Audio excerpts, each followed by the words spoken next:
12 سال کا ایک بچہ ہاتھ میں تلوار پکڑے تیز تیز قدموں کے ساتھ ایک طرف لپکا جا رہا تھا۔ دھوپ بھی خاصی تیز تھی، بستی میں سناٹا طاری تھا۔ یوں لگتا تھا جیسے اس بچے کو کسی کی پرواہ نہیں۔ لپکتے قدموں کا رخ بستی سے باہر کی طرف تھا، چہرہ غصے سے سرخ تھا، آنکھیں کسی کی تلاش میں دائیں بائیں گھوم رہی ہیں۔ اچانک ایک چٹان کے پیچھے سے ایک سایہ لپکا۔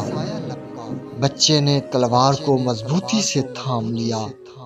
آنے والا سامنے آیا تو بچے کا چہرہ خوشی سے کھل اٹھا۔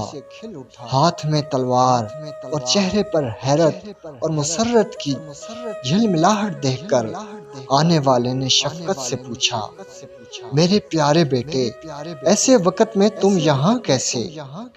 بچے نے جواب دیا، آپ کی تلاش میں۔ اس بچے کا نام زبیر رضی اللہ تعالیٰ عنہ تھا۔ باپ کا نام عوام اور ماں کا نام صفیہ رضی اللہ تعالیٰ عنہ تھا۔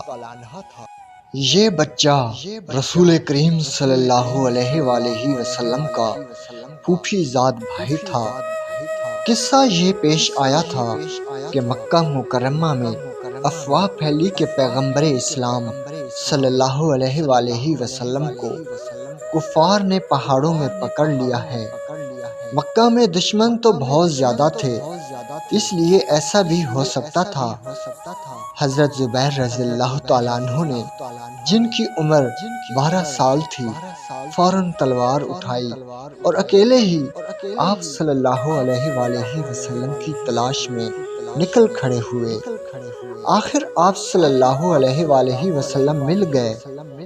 پیارے نبی صلی اللہ علیہ وآلہ وسلم نے اس حالت میں دیکھ کر حیرت سے پوچھا، اگر واقعی مجھے پکڑ لیا گیا ہوتا تو پھر تم کیا کرتے؟ اس 12 سالہ بچے نے جواب دیا، میں مکہ میں اتنے قتل کرتا کہ ان کے خون کی ندیاں بہا دیتا اور کسی کو زندہ نہ چھوڑتا۔ پیارے نبی صلی اللہ علیہ وآلہ وسلم یہ بات سن کر مسکرا پڑے اور اس جرأت مندانہ انداز پر اپنی چادر مبارک انعام کے طور پر عطا فرمائی۔